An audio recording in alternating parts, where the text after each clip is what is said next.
Hello students, welcome back to Sapphire Blue Chem Spark. இன்னைக்கு செஷன்ல நாம CBSE class 12 24-25 chemistry sample paper discuss பண்ணலாம். Already நம்ம A, B, C, D இந்த 4 செக்ஷனும் solve பண்ணிட்டோம். இன்னைக்கு நாம செக்ஷன் E discuss பண்ணலாம். So section E ல first question, that is 31st question என்ன கொடுத்திருக்காங்கன்னா inorganic chemistryல இருந்து எடுத்திருக்காங்க.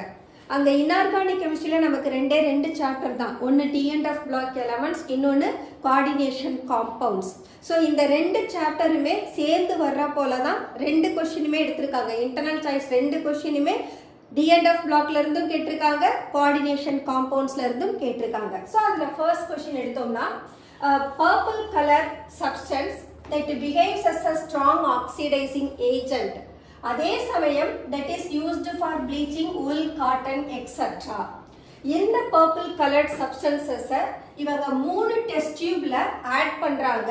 அந்த 3 டெஸ்ட் டியூப்லயும் ஒரு டெஸ்ட் டியூப்ல ஆக்சாலிக் ஆசிடும் சல்ஃபியூரிக் ஆசிடும் இருக்கு, இன்னொரு டெஸ்ட் டியூப்ல lead sulphide and sulphuric acid, மூணாவது டெஸ்ட் டியூப்ல பொட்டாசியம் அயோடைட் சல்ஃபியூரிக் ஆசிட். இந்த மிக்சரோட இந்த பர்பிள் கலர்ட் சொல்யூஷனை ஆட் பண்றோம். என்ன கேட்டிருக்காங்கன்னா இந்த 3 டெஸ்ட் டியூப்ஸ்ல இருந்து நாம என்னெல்லாம் அப்சர்வ் பண்ணலாம். ஃபர்ஸ்ட் வயலட் பேப்பர் எந்த டெஸ்ட் டியூப்ல இருந்து ரிலீஸ் ஆகுது, இது first question. Second question bubble of gas extinguishes a burning matchstick னு கேட்டிருக்காங்க. சோ இந்த ரெண்டுக்குமே நாம என்ன எழுதணும், ஈக்குவேஷன்ஸ் எழுதணும். சோ இங்க கொடுத்திருக்கிறது எல்லாமே நாம பொட்டாசியம் பெர்மாங்கனேட் படிச்சிருப்போம். பொட்டாசியம் பெர்மாங்கனேட் தான் purple colored solid. Potassium permanganate தான் bleaching agent ஆகும் யூஸ் ஆகுது. At the same time potassium permanganate is a very good oxidizing agent in acid medium. So இங்க எடுத்திருக்கிற ரியாக்ஷன்ஸும் ஆசிட் மீடியம்ல தான் கொடுத்திருக்காங்க. சோ இந்த ஈக்குவேஷன் ஆக்சுவலா நம்ம ரீடர்ல அயானிக் ஈக்குவேஷனா படிச்சிருப்போம். இங்க இவங்க நமக்கு காம்பவுண்டாவே கொடுத்திருக்காங்க. சோ ஒரு ப்ராப்ளமும் இல்ல. இத நம்ம அயானிக் ஈக்குவேஷனாவும் எழுதலாம், மாலிகுலர் ஈக்குவேஷனாவும் எழுதலாம். ரெண்டு விதமாவுமே நான் உங்களுக்கு சொல்லிடுறேன், நீங்க ஃபாலோ பண்ணிக்கலாம். சோ ஃபர்ஸ்ட் கேஸ் எந்த டெஸ்ட் டியூப்ல வயலட் பேப்பர் எவால்வ் ஆகுதுன்னு கேக்குறாங்க. violet papers அப்படினாலே that is the color of iodine. iodineக்கு தான் violet color உண்டு. அப்ப இந்த டெஸ்ட் டியூப்ஸ்ல எந்த டெஸ்ட் டியூப்ல பொட்டாசியம் அயோடைட் பிரசன்ட் ஆகி இருக்கோ அங்க இருந்து தான் நமக்கு அயோடின் லிபரேட் ஆகும். அதாவது பொட்டாசியம் பெர்மாங்கனேட் அயோடைட அயோடினா ஆக்சிடைஸ் பண்ணும், பொட்டாசியம் பெர்மாங்கனேட் மேங்கனஸ் சால்ட்டா ரெடியூஸ் ஆகிடும். சோ அங்க தான் நமக்கு violet paper ஃபார்ம் ஆகும். அடுத்து bubble of gas extinguishes a burning matchstick னு கொடுத்திருக்காங்க. iodide into iodine. இதுக்கு நாம கெமிக்கல் ஈக்குவேஷன் எழுதணும். கெமிக்கல் ஈக்குவேஷனை நான் கீழே கொடுத்துறேன், கொடுத்துட்டு நான் அழிச்சிடுறேன், நீங்க காப்பி பண்ணிக்கலாம். சோ இதுக்கு நான் கெமிக்கல் ஈக்குவேஷன் மாலிகுலர் ஃபார்ம்ல எழுத போறோம், அயானிக் ஃபார்ம்ல எழுத போறோம். A is potassium permanganate, so we identified A is KMnO4. So we can take for first question A section KMnO4 plus potassium iodide plus H2SO4, that gives potassium with the sulfate, that makes potassium sulfate, manganese with the sulfate, that makes manganese sulfate, and iodide iodina மாறும். so I2 plus hydrogen ஆக்சிஜனோட சேர்ந்து வாட்டரா மாறிடும். ஆக்சுவலா நம்ம balance பண்ற போது இங்க iodide -1ல இருந்து 0வா மாறுது. அப்ப -1 to 0 ஒரு அயோடைட் அயோடினா மாறுறதுக்கு 2 எலக்ட்ரானை அது லூஸ் பண்ணுது. அதாவது அயோடைட் ஒரு டைம் தான் இருக்கு, இங்க வரப்போது 2 அயோடின் ஆகுதா, அப்ப that releases 2 electron. But manganese பார்த்தோம்னா +7ல இருந்து +2க்கு போகுது. அப்ப மேங்கனீஸ்க்கு 5 எலக்ட்ரான் வேணும், but iodide can give only 2 electron. அப்ப பொட்டாசியம் பெர்மாங்கனேட்டை 2ஆல மல்டிப்ளை பண்ணணும், அயோடினை 5ஆல மல்டிப்ளை பண்ணணும். அப்ப 5 2s are 10. so this is 10 Ki. இங்க 10 potassium plus 2 potassium 12 ஆகும். so here 6 K2SO4. manganese எடுத்தோம்னா 2 times, this is 2MnSO4. இப்போ ஆக்சிஜன் 2 4s are 8 ஆக்சிஜன். அப்ப இங்க வாட்டர் மாலிகுல் 8H2O வரணும். இப்போ 8H2 னா சல்ஃபியூரிக் ஆசிட் நமக்கு 8 ஆ மாறணும். இப்போ நமக்கு சல்ஃபேட்டை பேலன்ஸ் பண்ணீங்கனா 8SO4, இங்க ஒரு 6, இங்க ஒரு 2, so 8SO4. Equation balanced. இதே நாம அயானிக்ல எழுதணும்னா Mn O4 minus plus I minus plus H plus that gives Mn 2 plus plus H2O. இங்கேயும் சேம் பேலன்சிங் தான். அயோடைட் ஆக்சுவலா நமக்கு 5 அயோடினா மாறும். அப்ப we are taking 5I2. அப்ப 5 2s are 10I. இங்க potassium 2 times, so this will be 2 times. 2 4s are 8 oxygen, 8 H2O. 8 2s are 16 hydrogen, so 16 H plus. Equation balanced. So first question முடிஞ்சது. So second question பார்த்தோம்னா that takes place in test tube A. அப்போ second questionக்கு we can write. So in test tube A, test tube A ல நடக்கிற equation எழுதணும்னா we have to take potassium permanganate plus oxalic acid in presence of sulfuric acid, it gives same way potassium manganese sulfate plus potassium sulfate plus carbon dioxide plus water. So இங்கேயும் இந்த oxalate 2 எலக்ட்ரானை கொடுக்கும். But மாங்கனீஸ்க்கு 5 electron வேணும். அப்ப 2ஐயும் 5ஐயும் cross multiply பண்ணுங்க. so this is 2 times, this is 5 times. இப்போ CO2 5 2s are 10 times இருக்கு. so 10 CO2. 2K அப்ப this is K2SO4. 2Mn அப்ப இங்க 2MnSO4. 2 4s are 8 oxygen. so here 8 water molecule. இப்போ நாம சல்ஃபியூரிக் ஆசிட பேலன்ஸ் பண்ணனும். so 8 2s are 16 hydrogen. இங்க oxalic acidல பார்த்தோம்னா we have 10 hydrogen. 5 2s are 10. நமக்கிட்ட இங்க 10 hydrogen available. அப்ப நமக்கு தேவை just 6 more hydrogen. அப்ப sulfuric acid 3 ஆல மல்டிப்ளை பண்ணுங்க. so 10 plus 6 16. 8 2s are 16 hydrogen வந்துருச்சு. சல்ஃபேட் பார்த்தோம்னா 3SO4. இங்க ஒரு 2SO4, இங்க ஒரு SO4. so 3SO4 balanced. இதுக்கு அயானிக் ஈக்குவேஷன் எழுதுறோம்னா we can write MnO4 minus COO minus COO minus plus H plus that gives 2Mn 2 plus plus 10 CO2 plus 8 H2O. so 8 2s are 16. அப்ப இங்க H plus நமக்கு 16 H plus எடுத்துப்போம். அயானிக்கா இருந்ததுன்னா மாலிகுலரா இருந்ததுன்னு சொன்னா sulphuric ஆசிட நம்ம 3 டைம்ஸ் தான் எடுத்துக்கிறோம். ஏனா ரிமைனிங் ஹைட்ரஜன் ஆக்சாலிக் ஆசிட்ல இருந்து நமக்கு வந்தது. சோ மாலிகுலர் ஈக்குவேஷனையும் அயானிக் ஈக்குவேஷனையும் பேலன்ஸ் பண்ற போது இந்த ஹைட்ரஜன் டிஃபர் ஆகலாம். அத மட்டும் நாம கரெக்ட்டா கன்சிடர் பண்ணோம்னா we can give a well balanced equation. So இது டெஸ்ட் டியூப் A ல நடக்கக்கூடிய அயானிக் ஈக்குவேஷன். சோ ஃபர்ஸ்ட் क्वेश्चनோட ஆன்சர் முடிஞ்சது. இப்போ இதுலயே B क्वेश्चन கேட்டிருக்காங்க. அங்க என்ன கொடுத்திருக்காங்கன்னா ஒரு மெட்டல் டைடென்டேட் லிகாண்டோட கம்பைன் ஆகிற போது that forms complex of the type. இந்த காம்ப்ளெக்ஸ்ல இதனுடைய d ஆர்பிட்டல் பாத்தீங்கன்னா ஒரு 5 எலக்ட்ரானை வச்சிருக்கு. suppose இந்த del naught that is octahedral crystal field stabilization energy pairing energy விட லெஸ்ஸரா இருந்ததுன்னு சொன்னா D5 electronic configuration எப்படி ஸ்ப்ளிட் ஆகும்? அதுக்கு நாம crystal field energy level diagram draw பண்ணனும். இந்த மெட்டல்ல இன்வால்வ் ஆகிற ஹைபிரிடைசேஷன் பத்தி சொல்லணும். அண்ட் இந்த காம்ப்ளெக்ஸ் எக்ஸிபிட் பண்ற ஐசோமெரிசம் பத்தியும் சொல்லணும். So they have given D5 electronic configuration. First we have to draw the crystal field energy level diagram. இப்போ நாம ஆக்டஹெட்ரல் ஸ்பிளிட்டிங் எனர்ஜியையும் பேரிங் எனர்ஜியையும் கம்பேர் பண்ற போது they said del naught is less than p னு கொடுத்துட்டாங்க. அப்ப when del naught is less than p octahedral splitting energy pairing எனர்ஜியை விட ஸ்மாலரா இருந்ததுன்னு சொன்னா then the d orbital that split up into T2G3 Eg2 னு கிடைக்கும். So this is what crystal field energy level diagram. Inga del naught less than p கொடுத்ததனால already I told you it is split up into T2G3 Eg2. So this is the energy level. இங்க D5 orbital அதனுடைய free metal ionல low energyல இருக்கு.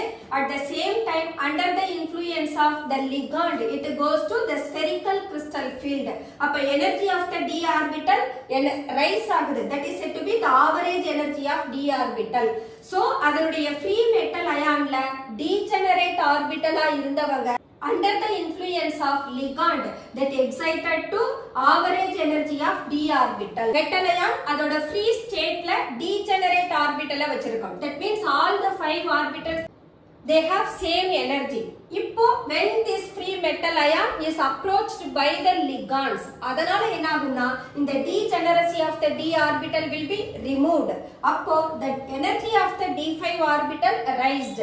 அப்போ average energy of d orbital in crystal field it becomes like this. So இங்க நமக்கு இது average energy மாறிடும். இந்த average energy that gets split up into the two sets of d orbital in the octahedral crystal field. So இங்க இருக்கக்கூடிய ligand ஒவ்வொருத்தரும் didentate ligand. So 3 times didentate ligand இருந்ததுனா 3 2s are 6. அப்ப coordination number of the metal it becomes 6. In octahedral crystal field the d orbital split up into T2G3 Eg2. T2G na dxy1 dyz1 dzx1 ன்னு இருக்கும். Eg ன்ற போது there dx square minus y square ல ஒரு electron dz square ல ஒரு electron இருக்கும். இது Eg ஆர்பிட்டலுக்கு பார்த்தோம்னா +3/5 of del naught. அதே நம்ம T2G ஆர்பிட்டலுக்கு பார்த்தோம்னா -2/5 of del naught னு இருக்கும். So this is the energy level diagram for this complex in crystal field. அடுத்த क्वेश्चन என்ன கேட்டிருக்காங்கன்னா what is the hybridization of M1+ னு கேட்டிருக்காங்க. கவனிக்கணும், இங்க நான் எலக்ட்ரான் T2G3 Eg2 னு கொடுத்துட்டேன். அப்ப all the 5 electrons are present in their d orbital itself. அப்ப pairing of electron நடக்கல அப்படினா இந்த inner orbital, that is the inner n-1 d orbital not utilized by this ligand. அப்ப என்ன ஆகும், it has to make use of outer d orbital. அப்ப hybridization sp3d2 னு போய்டும். So the hybridization in this complex is, we can write sp3d2. The next one, name the type of isomerism exhibited by the complex. Didentate ligand, அதுவும் coordination number 6, it has to exhibit only the optical isomerism. Geometrical isomerism தரமாட்டாங்க. It exhibits optical isomerism. That's all. The next question, இதனுடைய internal choice. Using valence bond theory, identify A, B, C, D, E, F in the following table. அவங்க 3 complexes கொடுத்திருக்காங்க. Oxidation number கண்டுபிடிக்கணும். So this is 2. அடுத்தது அப்போ it is tetrafluorido cobaltate 2 ion. Next ஒரு complex di aqua dioxalato chromate 3 ion. இங்க இவங்களுடைய oxidation state 3. அடுத்தது tetracarbonate nickel, இங்க oxidation state 0 because CO is the strong ligand. So இந்த கொடுத்திருக்கிற காம்ப்ளெக்ஸ்ல இருந்து அவங்க கேட்டிருக்கிறத நாம ஐடென்டிஃபை பண்ணணும். ஃபர்ஸ்ட் so என்னென்ன ஆக்சுவலா இந்த டேபிள்ல கொடுத்திருக்காங்கன்னா central metal ion, configuration of metal ion, hybridization, geometry, number of unpaired electron, magnetic behavior. இந்த டேபிள் ஆக்சுவலா ஃபில் ஆகி தான் இருக்கு. எல்லா இன்ஃபர்மேஷனும் இருக்கு. யாரை நாம கண்டுபிடிக்கணுமோ அவங்கள மட்டும் தான் நான் இங்க மென்ஷன் பண்ணிருக்கேன். ஓகே, இப்போ இந்த ஃபர்ஸ்ட் காம்ப்ளெக்ஸ்ல என்ன கேட்டிருக்காங்கன்னா சென்ட்ரல் மெட்டல் அயான் கேட்டிருக்காங்க. அயான் கேக்குற போது we should write the metal with its oxidation state. இங்க நம்ம ஆக்சிடேஷன் ஸ்டேட் கண்டுபிடிச்சோமா? எப்படி கண்டுபிடிச்சோம்? ஃப்ளூரைடுக்கு -1. அப்ப 4 * -1 -4 கிடைக்கும். அப்ப x -4 equal to -2 because charge of the ion. அப்ப x equal to என்ன ஆயிடும்? +2 ஆகும். அப்போ the central metal ion for the first complex is CO2+. Then இதெல்லாம் நமக்கு தேவையில்லை. அடுத்தது இதுல number of unpaired electron கேட்டிருக்காங்க. number of unpaired electron கேட்டா we have to solve this. இப்ப கோபால்ட்டுக்கு atomic number 27. 27ல கோபால்ட் 2 எலக்ட்ரானை லூஸ் பண்ணி CO2+ அயானா இருக்கு. அப்ப எலக்ட்ரானிக் கான்ஃபிகரேஷன் D7 னு இருக்கும். D7ன்ற போது இங்க fluoride is the week field ligand. அதனால d ஆர்பிட்டலை டிஸ்டர்ப் பண்ணாது. அவைலபிள் s ஆர்பிட்டல் p ஆர்பிட்டலை மட்டும் தான் யூஸ் பண்ணும். அப்ப இதோட ஹைபிரிடைசேஷன் sp3 ஆ இருக்கும். இப்போ நீங்க கண்டுபிடிக்க வேண்டியது கோபால்ட்ல இருக்கக்கூடிய d ஆர்பிட்டல்ல எத்தனை நம்பர் ஆஃப் அன்பேர்ட் எலக்ட்ரான்னா. So we can write, so in CO2+ it has 3d7 4s0 d orbital order 1 2 3 4 5 6 7. So how many unpaired electron we have? 3 unpaired electron we have. So we can write the answer for the number of unpaired electron in the given complex is 3. That's all. இப்போ அடுத்த complex எடுத்துக்கங்க. இந்த next காம்ப்ளெக்ஸ்ல என்ன கேட்டிருக்காங்கன்னா hybridisation கேட்டிருக்காங்க. இந்த hybridisation கேக்குற போது they have given heteroleptic complexes. இந்த heteroleptic complexesல ஆக்சலேட் அயானும் வாட்டரும் இருக்கு. இதனுடைய ஆக்சிடேஷன் ஸ்டேட் கண்டுபிடிக்கிறதுக்கு ஆக்சலேட்டர் -2 2 2s are -4 இவங்க 0 -4 ஐயும் 0 ஆட் பண்ணா -4 ஈக்குவல் டு அந்த பக்கம் போனா +4 +4ல இந்த -1 போடுதுனா +3 chromium in +3 state its electronic configuration will be 3d3 4s0 இருக்கும். So இங்க 3d ஆர்பிட்டல்ல 3 electrons தான் present ஆகி இருக்கு. remaining 2 electrons are already vacant. So vacant ஆவே d orbital இருந்ததுன்னு சொன்னா இந்த ligands they can donate their lone pair electron to the vacant d orbital itself. அப்ப hybridization என்னவா மாறிடும் நமக்கு d2 sp3 னு மாறும். So here the hybridization is here d orbital ஒவ்வொரு electron இருக்கும் and the coordination number of the metal ion is 6 and hence the hybridization will be d2 sp3. d2 sp3. Next one, magnetic behavior கேட்டிருக்காங்க. That means we have to write whether it is a paramagnetic complex or a diamagnetic complex. இங்க பார்த்தோம்னா d orbital எத்தனை electron இருக்காங்க? unpaired electron 3. அப்படினா இந்த chromium complex is a paramagnetic complex. The next one, nickel tetracarbonyl. இந்த complexக்கு once again we have to find out what is its hybridization. Carbon monoxide is a strong filled ligand. இங்க nickel நாம எடுத்துக்கிட்டோம்னா இதுல oxidation state 0. அப்ப nickel in its oxidation state actually d orbitalல 8 electron இருக்கும், s orbitalல ஒரு 2 electron இருக்கும். s orbital electron d orbital electron எல்லாரும் ஒரே configurationக்குள்ள வந்துடுவாங்க. அப்போ we will get sp3 hybridization. This is sp3 hybridization. So carbon monoxide strong filled ligand என்றதனால s orbital electronையும் d orbitalக்கு exchange பண்ணிடும். அதனால we are getting sp3 hybridization. And இவங்களோட geometry sp3 hybridization இருந்ததுனா the geometry will be tetrahedral. So the geometry is tetrahedral. That's all. The next one, write the ionic equations for the reaction of potassium dichromate with hydrogen sulfide and ferrous sulfate. கேட்டிருக்கிறது ionic equation. அப்ப hydrogen sulfide na S2-, ferrous sulfate na we have to take Fe2+ ion. So let us write potassium dichromate க்கு ion எடுத்தோம்னா that will be Cr2O7 2-, and the reactions are being carried out in acid medium. So for the first case Cr2O7 2-, S2-, H+, where dichromate ion reduced to Cr3+, S2-, that is oxidized to sulfur, H+ into water. Now we have to balance sulfur 2- ல இருந்து 0 ஆயிருக்கு. That means it can lose 2 electron. Chromium அதோட +6 ல இருந்து +3 ஆயிருக்கு. So it requires 3 electron. But ஒரு chromiumக்கு 3 electron, we have 2 chromium. அப்ப 2 3s are 6 electron. அப்ப chromiumக்கு தேவையானது 6 electron, sulfur கொடுக்கிறது just 2 electron. அப்ப sulfur நாம 3 ஆல multiply பண்ணிடலாம். So now the equation is balanced. இப்போ நீங்க chromium 2 times இருக்கு, so it is 2Cr3+. Oxygen 7 times இருக்கு, so water 7 times. 7 2s are 14 hydrogen, so here the H+ will be 14. Charges balance பண்ணிடணும். இங்க ஒரு 3 2s are 6, இங்க ஒரு 2, டோட்டலா 8- 14 ல 8- போனதுன்னு சொன்னா we have 6+. அந்த 6+ இந்த பக்கம் பாருங்க 2 3s are 6+. குரோமியம் அயான்ல இருக்கு. நெக்ஸ்ட் ஈக்குவேஷன் எடுத்தோம்னா dichromate ion that oxidizes ferrous 2+, that is ferrous into ferric. So we are getting Cr3++, Fe3++ water. இங்க ferrous ferric oxidize ஆறப்போது it can lose only 1 electron, but chromium it requires 6 electron. So ferric ஐயும் ferrous ஐயும் சிம்பிளா 6 ஆல multiply பண்ணிட்டோம்னா போதும்.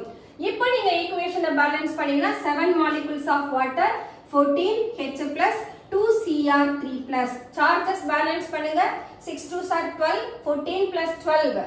26 plus 26 ல இந்த 2 minus போனதுனா we have 24. இந்த பக்கம் பாத்தீங்கன்னா 6 3s are 18, 2 3s are 6, 18 plus 6 24 plus. So charge balance ஆயிடுச்சு.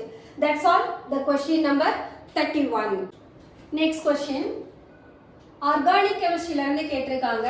யூசுவலா ஆர்கானிக் கெமிஸ்ட்ரியில 5 மார்க்ஸ் பார்த்தோம்னா carbonyl compounds and carboxylic acids அதுல இருந்து தான் ஃபுல் 5 மார்க்ஸ் வரும்.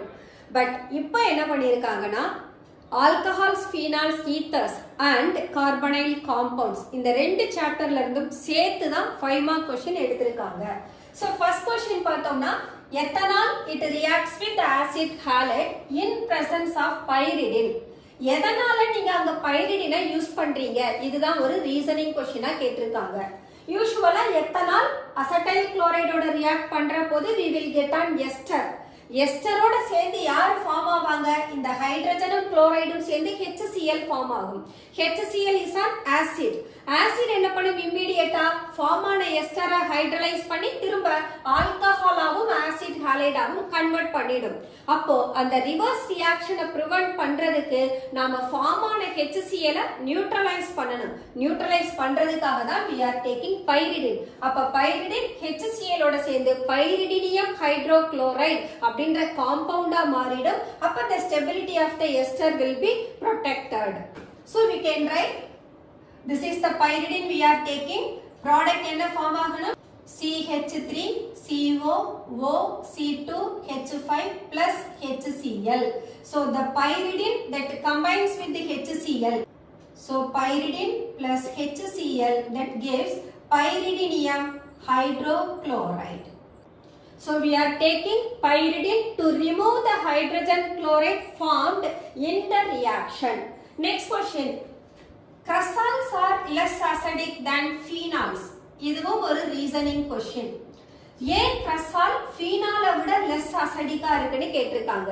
கிரசால்ன்ற போது we have orthocresol, paracresol and metacresol and cresols are hydroxy toluenes. அப்போ நமக்கு ஒரு காம்பவுண்டோட அசிடிக் நேச்சர்ன்றது யாரை வச்சு சொல்லுவோம்? OH ஓட பொலாரிட்டியை பேஸ் பண்ணி தான் ஒரு காம்பவுண்ட் மோர் அசிடிக்கா லெஸ் அசிடிக்கான்னு நாம டிஸ்கஸ் பண்ணுவோம். இங்க ஃபீனால்ல பார்த்தோம்னா it has no other substituent. Substituent we have electron donating group and electron withdrawing group. Suppose substituent electron donating group இருந்தாங்கன்னா அவங்க OH ஓட polarity decrease பண்ணிடுவாங்க. ஏன்னா the electron density on oxygen atom increases. அப்ப OH bond strong ஆயிடும். That's why it is unable to release the proton. இது electron donating group இருந்ததுனா electron withdrawing group that can withdraw the electron from the oxygen. அப்ப என்னாகும்? OH bond ஓட polarity increase ஆகும் and electron density on oxygen decrease ஆகும். அப்போ அந்த compound H+ அயானை ஈஸியா donate பண்ணும். இதுதான் ஒரு compound strong acid அல்லது weak acid-ஆன்றது substituted compound-ஆ இருந்தா கொடுக்கிற explanation. இங்க நமக்கு என்ன கொடுத்திருக்காங்க? கிரசாலையும் ஃபீனாலையும் கம்பேர் பண்றாங்க. கிரசால் எடுத்துக்கிட்டோம்னா we have the CH3 group. This is an electron donating group. So methyl group, the alkyl groups are generally electron donating group and increases the electron density on oxygen atom and decreases the polarity of OH bond. And hence cresols are less acidic than phenols. Next question.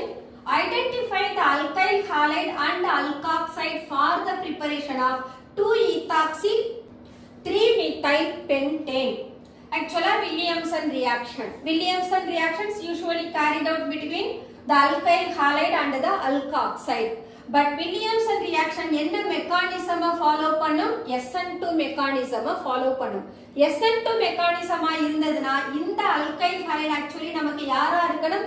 Primary alkyl ஹாலைடா இருக்கணும்.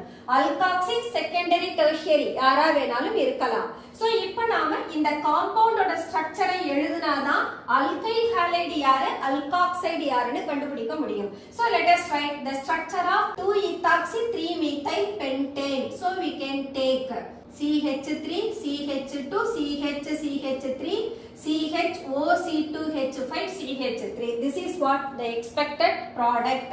அப்போ first carbon, second carbon, third carbon, fourth carbon, fifth carbon. So 2-ethoxy, 3-methyl pentane. நாம compound ஓட structure எழுதிட்டோம். நமக்கு reaction என்ன? RONA plus RX. இதுதான் நம்மளோட reaction. இந்த NaX வெளியில போகணும், நமக்கு ROR form ஆகும். So இந்த compoundல நாங்க நம்ம alkyl halide கண்டுபிடிக்கிறதுக்கு ஆக்சிஜனை பொறுத்து நாம இந்த குரூப்பை அனலைஸ் பண்ணணும். சோ கொடுத்திருக்கிற காம்பவுண்ட RO R ன்னு நாம எடுக்கணும். RO ன்ற போது என்டையர் ஸ்ட்ரக்சர் கூட ஆக்சிஜன் எங்க பாண்ட் ஆகிருக்கோ அதோட கட் பண்ணுங்க. So this is what the bond braking. அப்ப இந்த பக்கம் இருக்கிற குரூப் எல்லாமே அல்காக்சைடா இருப்பாங்க. இவங்க கூட யார் இருப்பாங்க? ஒரு ஹாலோஜன் இருப்பாங்க. இங்க இந்த ஹாலோஜன் யாருன்னு கொடுத்திருக்காங்கன்னா புரோமோ காம்பவுண்ட்னு கொடுத்துட்டாங்க. அப்ப this will be ethyl bromide. So we can write the reaction C2H5Br plus. This gives just இந்த ஆக்சிஜன் கூட Na மட்டும் ஆட் பண்ணீங்கன்னா போதும். மத்த ஸ்ட்ரக்சரை டிட்டோவா அப்படியே ரெப்ரசன்ட் பண்ணுங்க. ONA CH CH3 கொடுத்துட்டு then CH CH3 இந்த side CH2 CH3. So that's all this reaction. அடுத்த reaction conversion கேட்டிருக்காங்க. How will you convert toluene into meta-nitrobenzoic acid and benzene into meta-nitroacetophenol? So toluene benzoic acid மாத்திரம்னா we know well we have to do the oxidation. Side chain substituted benzene, alkyl chain ஒரு benzene ரிங்ல substitute ஆகியிருந்ததுன்னா அவங்கள oxidise பண்ற போது அந்த alkyl part carboxylic ஆசிடா மாறும்னு படிச்சிருக்கோம். So அந்த ஈக்குவேஷனை எழுதணும். So we can take first of all let us oxidize toluene. Toluene oxidize பண்றதுக்கு we have to take KMnO4 alkaline வரும். அப்ப நமக்கு potassium salt of carboxylic acid கிடைக்கும். அப்ப first caseல oxidation followed by hydrolysis கொடுத்துடலாம்.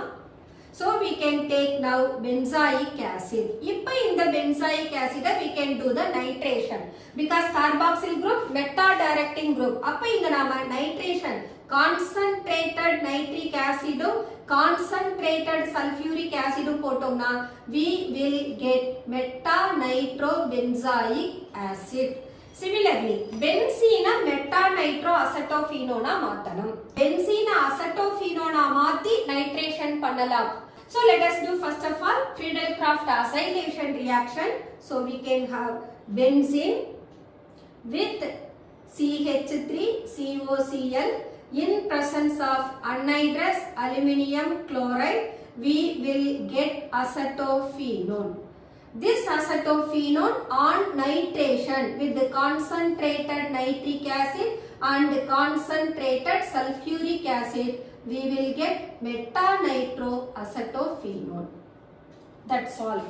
இதோட ஆர் கொஸ்டின் பார்த்தோம்னா formic acid and ascetic acid name அப்படிதான் கொடுத்திருக்காங்க. மெத்தனாயிக் எத்தனாயிக்னு கொடுக்கல. So formic acid is HCOOH, ascetic acid is CH3COOH. இந்த ரெண்டு கார்பாக்சிலிக் ஆசிட்ல எந்த காம்பவுண்ட் HVZ ரியாக்ஷனை ஆன்சர் பண்ணும்னு கேட்டிருக்காங்க. HVZ ரியாக்ஷன் வரணும்னா we must have alpha hydrogen.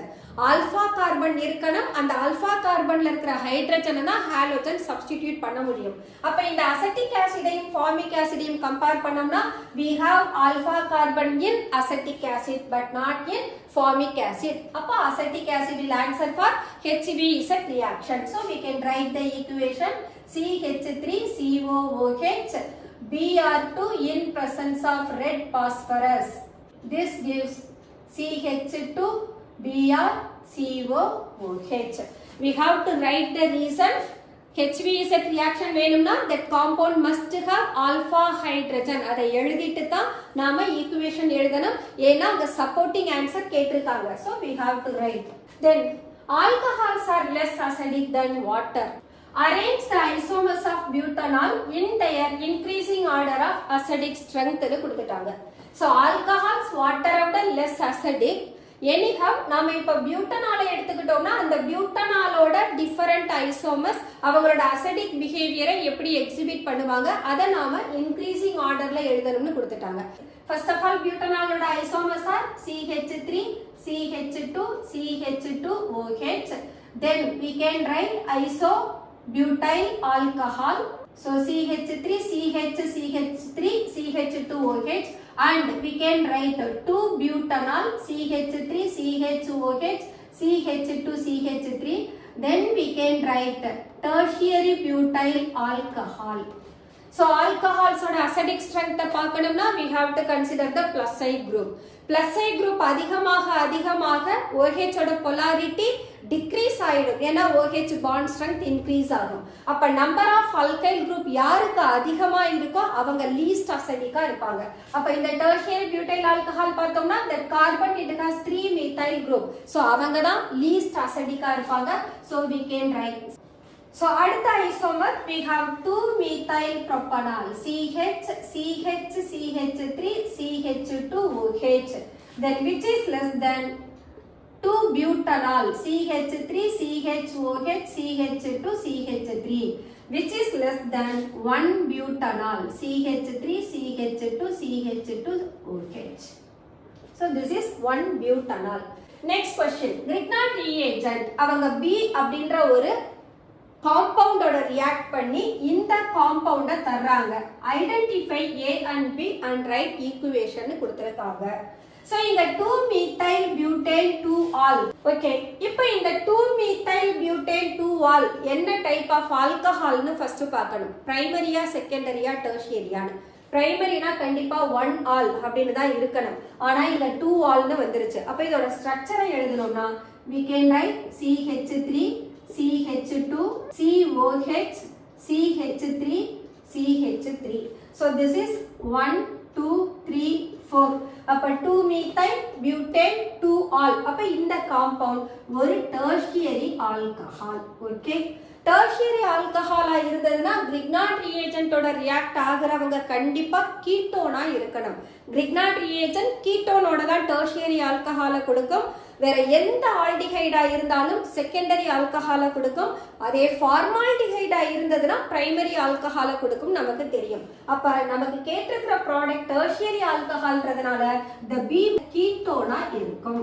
Okay, இப்போ நாம கீட்டோனா ஐடென்டிஃபை பண்ணணும். கீட்டோனா ஐடென்டிஃபை பண்றதுக்கு என்ன செய்யணும்? இந்த Grignard reagent யாரு, தென் இந்த கீட்டோன் யாருன்னு பார்க்கணும். இவங்களுக்கு என்ன செய்யணும்னா ஆக்சிஜன் யாரு கூட பாண்ட் ஆகி இருக்கோ அவங்க தான் பார்ட் ஆஃப் த கார்பனைல் காம்பவுண்டா இருப்பாங்க. ஆக்சிஜனே இல்லாத குரூப்பை நாம ஸ்ப்ளிட் பண்ணணும். அப்போ I can split over here. இங்க கொடுத்தேனா that can make CH3CO CH3 எனக்கு அசட்டோன் வந்துரும். அப்ப இந்த காம்பவுண்ட்ல யார் இருப்பாங்க?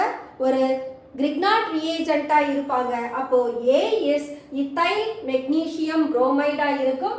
B is acetone-ஆ இருக்கும். so we can write CH3 CH2 MgBr plus C double bond O CH3 CH3CO CH3.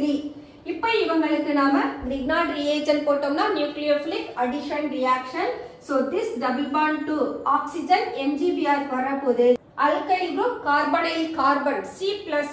இவங்க மைனஸா இருப்பாங்க, இவங்க பிளஸ்ஸா இருப்பாங்க, இவங்க மைனஸ், இவங்க பிளஸ், அதாவது பார்ஷியல் பாசிட்டிவ் நெகட்டிவ்னு பார்த்தோம்னா then we can write CH3CO minus MgBr plus CH3 to which the ethyl group is approaching.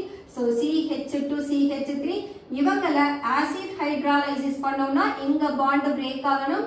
we will get CH3COH plus MgBrOH. that's all. next question 33. so already நாம ஒரு organic கெமிஸ்ட்ரியில இருந்தும் 5 marks discuss பண்ணிட்டோம், inorganic கெமிஸ்ட்ரியில இருந்தும் 5 marks discuss பண்ணிட்டோம். இப்போ physical கெமிஸ்ட்ரியில இருந்து எடுத்திருக்கிற 5 marks. யூசுவலா electro கெமிஸ்ட்ரியில இருந்து தான் 5 மார்க்ஸ் கேட்பாங்க. இந்த அகாடமிக் இயர்ல சொல்யூஷன் சாப்டர்ல இருந்து தான் 5 மார்க்ஸ் எடுத்திருக்காங்க. இன்டர்னல் சாய்ஸ் 2 क्वेश्चनமே நமக்கு சொல்யூஷன் சாப்டர்ல இருந்து தான் எடுத்திருக்காங்க. அதுல first question they have given the depression in freezing point of solvent and the solution. சால்வெண்டோட டிப்ரெஷனுக்கும் கர்வ் கொடுத்திருக்காங்க. Solution 1, solution 2. இந்த அவுட் ஆஃப் சொல்யூஷன் 1 and 2 எந்த சொல்யூஷனோட டிப்ரெஷன் இன் ஃப்ரீசிங் பாயிண்ட் மேக்ஸிமமா இருக்கு, அந்த சொல்யூஷன் யாருன்னு ஐடென்டிஃபை பண்ண சொல்லியிருக்காங்க. ஒருத்தர் 1 molar aqueous solution of aluminum nitrate, இன்னொருத்தவங்க 1 molar aqueous solution of glucose. அப்ப நாம சொல்யூஷன் 1, 2 இவங்க ரெண்டு பேரும் அலுமினியம் நைட்ரேட் யாரு, குளுக்கோஸ் யாருன்னு தான் கண்டுபிடிக்க போறோம். இப்ப நாம இந்த கிராஃபை ஸ்டடி பண்ணோம்னா we can find சொல்யூஷன் 1 ஓட freezing point பார்த்தோம்னா that makes T1. அதே நீங்க சொல்யூஷன் 2 ஓட freezing point பாத்தீங்கன்னா T2 வா இருக்கு. So depression in freezing point of solution 1 and solution 2 வ கம்பேர் பண்ற போது solution 2 க்கு தான் depression greater-ஆ இருக்கு solution 1 விட. அடுத்தது இந்த depression in freezing point is one of the colligative property. Colligative property பொறுத்த வரைக்கும் those properties are depending upon the number of particles present in the solution. அப்ப number of particles அதிகமானாங்கன்னா அதுக்கு தகுந்தா போல colligative property vary ஆகும்.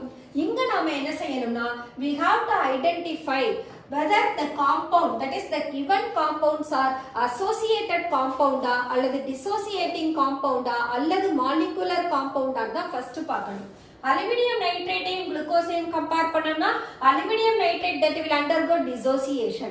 Dissociation அதிகமானதுன்னு சொன்னா want of factor I greater than 1 இருக்கும். அதே அசோசியேஷன் நடந்ததுன்னா want of factor less than 1 இருக்கும். அதே சமயம் அது ஒரு மாலிகுலர் சப்ஸ்டன்ஸா இருந்ததுன்னா அங்க அசோசியேஷனும் இல்ல டிசோசியேஷனும் இல்ல. அப்ப அலுமினியம் நைட்ரேட் குளுக்கோஸ் இவங்களை கம்பேர் பண்ற போது so glucose undergoes neither association nor dissociation. அப்ப குளுக்கோஸோட நம்பர் ஆஃப் மாலிகுல்ஸ்ல எந்த சேஞ்சஸும் இருக்காது. அதே நாம அலுமினியம் நைட்ரேட் எடுத்தோம்னா that aluminum nitrate it undergoes dissociation to form Al3+ ion and NO3- ion. So 3 times NO3- ion form ஆகுது. அப்ப total number of ions 4 னு increase ஆயிடுது.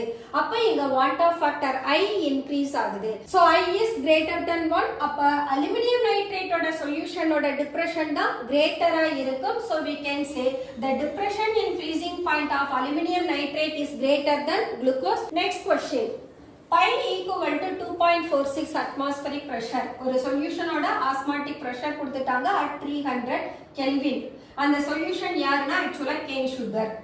இந்த கேன் சுகரோட கான்சென்ட்ரேஷனை இப்ப நீங்க என்ன பண்றீங்கன்னா 5 டைம்ஸ் டைல்யூட் பண்றீங்க. 5 டைம்ஸ் டைல்யூட் பண்ற போது அதே சேம் டெம்பரேச்சர்ல அந்த சொல்யூஷனோட ஆஸ்மாட்டிக் பிரஷர் என்னவா இருக்கும்னு தான் கேட்டிருக்காங்க. So இங்க பார்த்தோம்னு சொன்னா we know the osmotic pressure is equal to CRT னு தெரியும், C equal to N/V னு தெரியும். So here we have two different volumes. So let us take when pi 1 equal to 2.46 atmospheric pressure where V1 is equal to V volume இருக்கும். இப்ப pi equal to pi 2 atmospheric pressure ஆகுற போது where V2 is equal to volume of 5 times dilute பண்றோம். So that becomes 5V. இப்ப இவங்களுக்கு relation எழுதலாம். We know that pi equal to CRT. அப்ப 2.46 equal to N/V of RT. Then pi 2 is equal to N/V2 க்கு பதிலா we have to take 5V of RT. So this is first relation, this is second relation. Let us take 2 divided by 1. அப்ப என்ன வரும்? pi 2 divided by 2.46 equal to N/5V of RT divided by N/V of RT. RT N cancel ஆயிடும். So this becomes V divided by 5V னு கிடைக்கும். So V cancel. Therefore pi 2 is equal to 2.46 divided by, so இதை நம்ம solve பண்ணோம்னா we will get atmospheric pressure. So pi 2 equal to 0.492 atmospheric pressure. That's all this question. So doctors take utmost care of the concentration of solution when giving intravenous injections to the patients. Why? We know the 3 types of solutions: isotonic, hypertonic, hypotonic. Intravenous injection oda solution ku blood cells oda blood செல்ஸ்ல இருக்கிற சொல்யூஷனோட கான்சென்ட்ரேஷனும் vary ஆனாங்கன்னா blood cell ஒன்னு shrink ஆகும், இல்லைன்னு சொன்னா swell ஆகும். இந்த ரெண்டையும் அவாய்ட் பண்றதுக்காக தான் இன்ட்ராவீனஸ் இன்ஜெக்ஷன் கொடுக்கிற போது கான்சென்ட்ரேஷன் ஆஃப் சொல்யூஷனுக்கு அதிகமான இம்பார்ட்டன்ஸ் கொடுக்கறாங்க. ஒருவேளை concentration of intravenous solution blood செல்ஸோட சொல்யூஷனை விட அதிகமா இருந்ததுன்னு சொன்னா then the solution from the blood cell will go into the higher concentration side. அப்ப blood cell என்னாகும், நமக்கு shrink ஆகும். So the suppose concentration of intravenous solution is less than blood cell அப்படின்றப்போ இந்த intravenous solution blood cellக்கு உள்ள enter ஆகும், because blood cellக்கு தான் more concentration இருக்கு.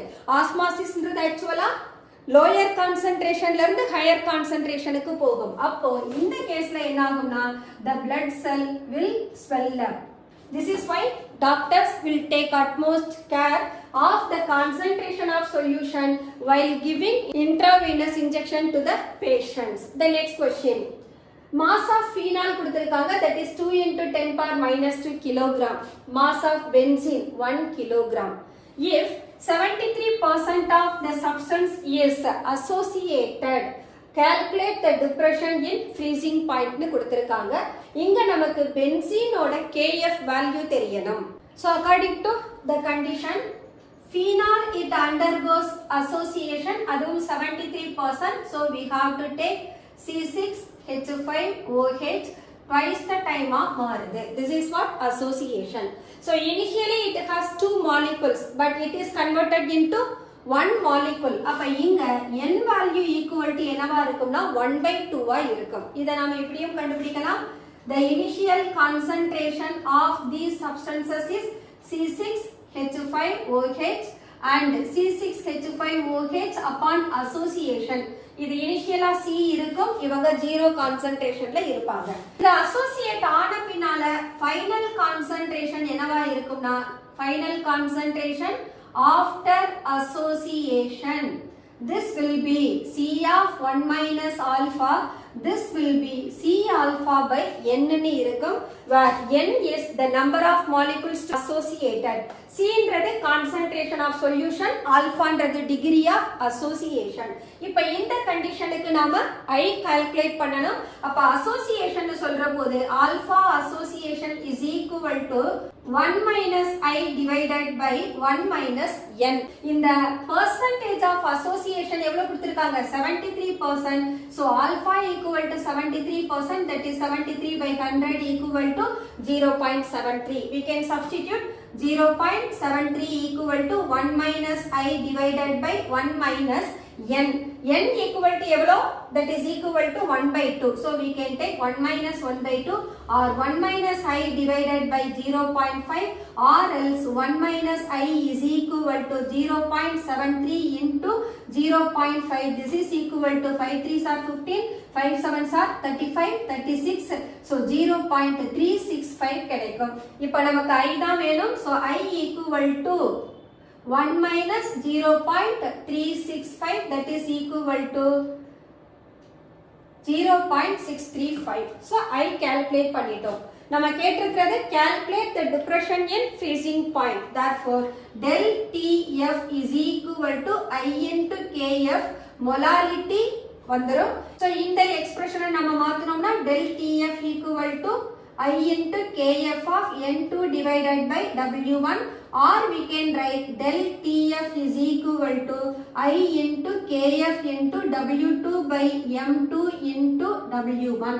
இங்க நமக்கு எல்லாமே கிலோகிராம்ல தான் கொடுத்திருக்காங்க. அப்ப நாம 1000 ஆல மல்டிப்ளை பண்ண வேண்டாம். So 2 into 10 power minus 2 kilogramன்ற போது that makes only 20 gram. So we can substitute del TF is equal to 0.635 into KF equal to 5.12, W2 equal to 20. This can be written, this is equal to 20 grams. So 20 divided by, solution is phenol. So M2 of phenol, C6H5OH. So 6 into 12 plus 6 into 1 plus 16, 72 plus 6 plus 16,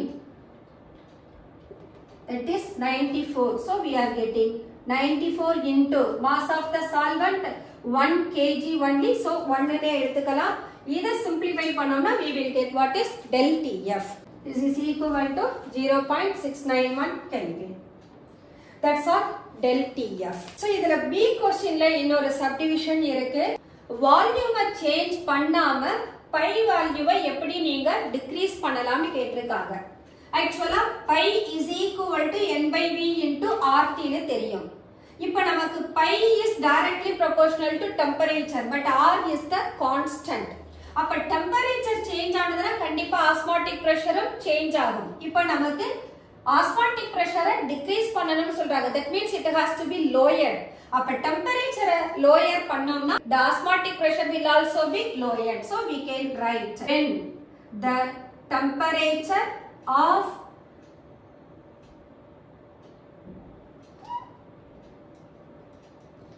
when the temperature is lowered, osmotic pressure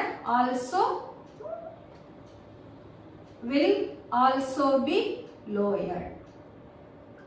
That's all the 5 mark questions. That's all in the section la irukra internal choice. That's all the sample paper 24-25. Okay students, let us close this session. In the sample paper na complete பண்ணிருக்கேன். அடுத்த sample paper உங்களுக்கு நான் discuss பண்ணி தரேன். Until then, bye bye.